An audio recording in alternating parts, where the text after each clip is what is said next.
અત્યારે ગરમીમાં કંઈ ચટપટું ને ટેસ્ટી ખાવાનું મન થાય ત્યારે સાંજના સમયે નાસ્તામાં એકદમ ફટાફટ બની જાય તે રીતે દહીં ચાટ બનાવીશું। એકદમ ઠંડી ઠંડી અને લારી જેવી જ બનશે અને તેના માટે તેની સ્પેશિયલ 3 ચટણીની રેસીપી પણ તમારી સાથે શેર કરીશ, જે તમે બનાવીને રાખી શકશો એટલે ફટાફટ બની જશે।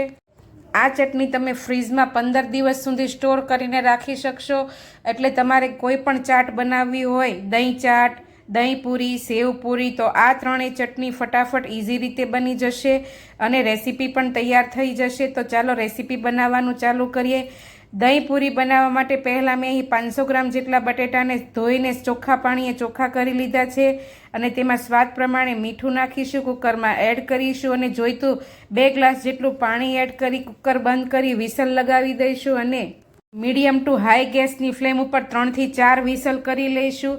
બટેટા એકદમ બફાઈ જવા જોઈએ અને પછી પ્રેશર નીકળી જાય પછી બટેટાને આપણે એકદમ ઠંડા પડવા માટે મૂકી દઈશું। મસાલા માટે આપણે ઠંડા પડી ગયેલા બટાકાનો જ ઉપયોગ કરીશું। તો હવે તેની ચટણી બનાવવાનું ચાલુ કરીશું। તો તેના માટે અહીં મિક્સર ગ્રાઇન્ડરમાં પહેલાં તો આપણે લીલી ચટણી બનાવી લઈશું, જે એકદમ ઇઝી છે। ચટણી જારમાં આપણે 5 થી 6 નંગ જેટલા તીખા લીલા મરચાંના ટુકડા કરી લઈશું, 1 ઇંચ જેટલો આદુનો ટુકડો, અડધો કપ જેટલા ઝીણા સમારેલા ધાણા, અડધો કપ જેટલો ફુદીનો, સ્વાદ પ્રમાણે મીઠું। અહીં આપણે લસણ એડ નથી કર્યું, આપણે લસણ મરચાંની ચટણી અલગથી બનાવવાના છીએ, એટલે 1 ચમચી જેટલું જીરું, 1 લીંબુનો રસ, 1 ચમચી ખાંડ અને 1/4 કપ જેટલી ઝીણી સેવ એડ કરીશું અને અડધા વાટકા જેટલું આપણે એકદમ ઠંડુ પાણી કે 5 થી 6 આઈસ ક્યુબ એડ કરીને ઢાંકણ બંધ કરીને આપણે મિક્સર ગ્રાઇન્ડરમાં પલ્સ મોડ ઉપર કરીને 5 થી 6 વખત ફેરવીશું ને એકદમ પેસ્ટ જેવી ચટણી બનાવી લઈશું। તમે જુઓ તેમ જે સ્ટ્રીટમાં જે ગ્રીન ચટણી મળે છે તેવી જ એકદમ ગ્રીન ચટણી બનીને તૈયાર થઈ ગઈ છે। હવે આ ચટણીને આપણે ફ્રીજમાં ઠંડી કરવા માટે મૂકી દઈશું। આપણે આ ચાટ એકદમ ઠંડી ઠંડી બનાવી છે એટલે આપણે ચટણીને ઠંડી કરવા માટે મૂકી દઈશું। બટેટા પણ બફાઈ ગયા છે, હવે તેમાંથી પ્રેશર નીકળી જવા દઈશું અને બટેટાને ઠંડા પડવા દઈશું। હવે અહીં મેં 10 મિનિટ પહેલાં 15 થી 20 લસણની કળી અને 6 થી 7 કશ્મીરી લાલ મરચાંને આપણે ગરમ પાણીએ પલાળવા માટે મૂકી દીધા છે। ગરમ પાણીમાં જો ન પલાળ્યા હોય તો તમે 5 મિનિટ માટે ગેસ ઉપર પણ ઉકાળી શકો। હવે આ બંને વસ્તુને આપણે ચટણી જારમાં પાછું એડ કરી દઈશું। મરચાં અને લસણ તમે જુઓ તેમ એકદમ સોફ્ટ થઈ ગયા છે। હવે તેમાં આપણે અડધા વાટકા જેટલી ઝીણી સેવ એડ કરીશું, બાઇન્ડિંગ માટે ચટણીના અને જલ્દી પીસાઈ જાય તે માટે। સ્વાદ પ્રમાણે મીઠું એડ કરીશું, 1 ચમચી જેટલું કશ્મીરી લાલ મરચું પાવડર, 1 ચમચી જેટલું ધાણા જીરું પાવડર, 1 ચમચી જેટલું જીરું અને અડધો વાટકી જેટલું આપણે ઠંડુ પાણી એડ કરીશું અને તેને પણ મિક્સર ગ્રાઇન્ડરમાં પલ્સ મોડ ઉપર આપણે 6 થી 7 વખત ફેરવીને એકદમ ફાઇન એવી પેસ્ટ બનાવી લઈશું। ચટણી જાર ખોલીશું, તમે જુઓ તેમ એકદમ સરસ એવી પેસ્ટ બનીને તૈયાર થઈ ગઈ છે। હવે તેને વાટકામાં લઈ લઈશું।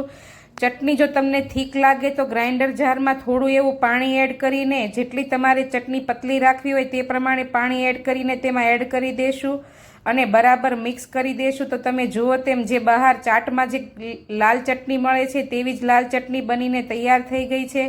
આ ચટણીને પણ આપણે ફ્રીજમાં ઠંડી રાખીશું।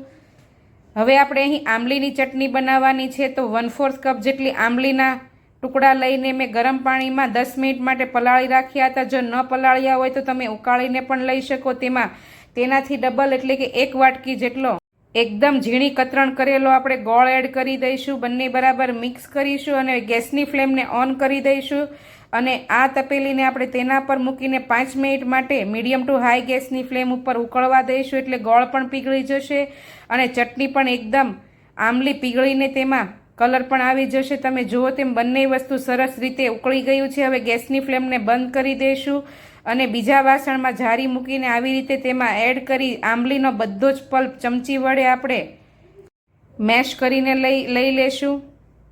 ચટણી તમારે જો તો વધારે ઘાટી કરવી હોય તો તમે ઉકાળતી વખતે 1 ચમચી જેટલો કોર્નફ્લોર અડધી વાટકી પાણીમાં નાખીને પણ કરી શકો, પણ તેનાથી ટેસ્ટ બગડી જાય છે, એટલે આપણે એમનેમ જ ચટણી બનાવી છે। સરસ એવી ચટણી તૈયાર થઈ ગઈ છે। હવે તેમાં થોડા મસાલા એડ કરીશું, સ્વાદ પ્રમાણે મીઠું એડ કરીશું, 1 ચમચી કશ્મીરી લાલ મરચું પાવડર, 2 ચમચી જેટલો ધાણા જીરું પાવડર એડ કરીશું અને બધી વસ્તુ બરાબર મિક્સ કરી દઈશું. તમે અહીં ગરમ મસાલો કે ચટણીનો મસાલો પણ એડ કરી શકો, મેં સ્કીપ કર્યા છે. હવે આ ચટણીને પણ આપણે ઠંડી પડવા માટે બરફમાં ખાનામાં કે પછી ફ્રીઝરમાં મૂકી દઈશું. તમે જુઓ તેમ એકદમ બહાર જે ચાટમાં ચટણી મળે છે તેવી ત્રણેય ચટણી બનીને તૈયાર થઈ ગઈ છે. આ ચટણી તમે કોઈ પણ ચાટ બનાવવી હોય ત્યારે યુઝ કરી શકો. સમોસા સાથે, ઘૂઘરા સાથે, ગમે તેની સાથે લઈ શકો. તમે 15 દિવસ સુધી ફ્રીજમાં રાખીને સ્ટોર પણ કરી શકો. હવે દહીંપૂરી માટેનું આપણે સ્પેશિયલ દહીં બનાવી લઈશું. 2 વાટકાને વજનમાં જોઈએ તો 500 ગ્રામ જેટલું મેં અહીં જાડું ખાટું દહીં લઈ લીધેલું છે. તેને આવી રીતે ઝેરી લઈશું અને અડધી વાટકી જેટલી ખાંડ એડ કરીશું. મેં અહીં સાકર બુરું લીધું છે, તમે ગમે ખાંડ કે ગોળ પણ લઈ શકો. આવી રીતે તેમાં ઝેરી લઈને એકદમ ઘટ દહીં તૈયાર કરી શકો. હવે ચમચીથી તમે જુઓ તેમ એટલું ઘાટું દહીં આપણે બનાવ્યું છે. હવે આ દહીંને પણ આપણે ફ્રીઝમાં ઠંડુ પડવા માટે મૂકી દેવાની છું. અને હવે સ્પેશિયલ બટાટાનો મસાલો બનાવીશું દહીંપૂરી માટે. બટાટા એકદમ ઠંડા પડી ગયા છે, આપણે તેની છાલ ઉતારી લેવાની છે. ઠંડા પડી ગયેલા બટાટાની છાલ જલ્દી ઉતરી જાય છે, તમે જુઓ તેમ ફટાફટ. હવે આ બટાટાનો આપણે મસાલો કરી લઈશું. ફોર્કથી કે મેશરથી આપણે બધા જ બટાટાને આવી રીતે એકદમ અંદર ગાંઠા ન રહે બટેટાના તે રીતે મેશ કરી લેવાનું છે. સરસ એવા બટાટા મેશ થઈ ગયા છે, તમે જુઓ તેમ. હવે તેમાં આપણે મેં અહીં બાફેલા ચણા અને મગ પલાળીને તૈયાર રાખીને બાફી રાખ્યા હતા તેમાં આપણે 1 વાટકા જેટલા એડ કરીશું. તમે સ્કીપ પણ કરી શકો અને પૂરી બનાવતી વખતે અલગથી પણ એડ કરી શકો. મેં મસાલામાં જ એડ કર્યા છે જેથી પૂરી બનાવતી વખતે આસાની રહે. 1 ચમચી જેટલો સંચળ પાવડર, 1 ચમચી જેટલો મરી પાવડર, 1 ચમચી જેટલો આપણે આમચૂર પાવડર એડ કરીશું, 1 ચમચી જેટલું લાલ મરચું પાવડર, 1 ચમચી જેટલું ધાણા જીરું પાવડર એડ કરીશું ને સ્વાદ પ્રમાણે 1 ચમચી જેટલું મીઠું એડ કરીશું. મીઠું આપણે બધી ચટણીમાં પણ એડ કર્યું છે, બટાટા બાફવામાં પણ એડ કર્યું છે, એટલે જરૂર પૂરતું જ નાખીશું. અને હવે બધા જ મસાલાને તેમાં મિક્સ કરી દેવા. તો તમે જુઓ તેમ એકદમ ટેસ્ટી ને ચટપટો બટાટાનો મસાલો પણ તૈયાર થઈ ગયો છે. હવે આપણે સ્ટ્રીટ સ્ટાઇલ લારી ઉપર મળે તેવી ઠંડી ઠંડી દહીંપૂરી પણ બનાવીશું. તો એક પ્લેટમાં આપણે પૂરી મૂકી દઈશું પહેલાં, અને પૂરીને આપણે આવી રીતે વચ્ચેથી તોડીને થોડી વધારે તોડીશું. રાઉન્ડ થોડું વધારે તોડવાનું, જે આપણે પાણીપુરીમાં કરીએ છીએ તેનાથી થોડું વધારે, કારણ કે આપણે વસ્તુ જાજીયામાં એડ કરવાની હોય છે, એટલે પૂરીમાં બધા જ મસાલા મિક્સ થઈ જાય તે રીતે એડ કરી શકીએ. તેવી રીતે પૂરી આપણે ઉપરથી તોડીશું. થોડોક રાઉન્ડ મોટો કટ કરીશું. હવે 1 ચમચી જેટલો બધી જ પૂરીમાં મસાલો એડ કરી દઈશું. પહેલાં તો આપણે ઉપરથી ઝીણા સમારેલા ડુંગળી આપણે એડ કરીશું. તમે અહીં ટમેટાં પણ લઈ શકો, મેં નથી ખાતા એટલે સ્કીપ કર્યા છે. હવે થોડી થોડી આપણે તેમાં ગ્રીન ચટણી એડ કરીશું. તમે જુઓ તેમ ઉપરથી જે લાલ ચટણી બનાવી છે તે પણ એડ કરીશું.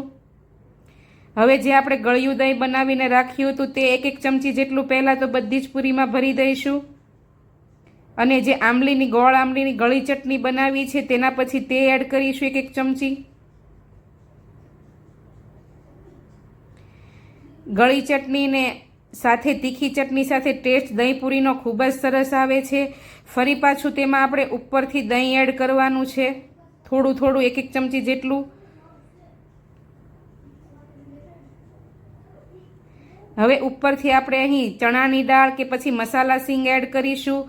ઝીણા સમારેલા લીલા ધાણાથી ગાર્નિશ કરીશું. અને એકદમ ઝીણી જે ચાટની સેવ આવે છે તે બધી જ પૂરી ઉપર આવી રીતે એડ કરીશું. થોડું થોડું દહીં સ્પ્રિંકલ કરીશું અને થોડો ચાટ મસાલો સર્વ કરીશું. ફરી પાછું થોડું થોડું દહીં એડ કરીશું.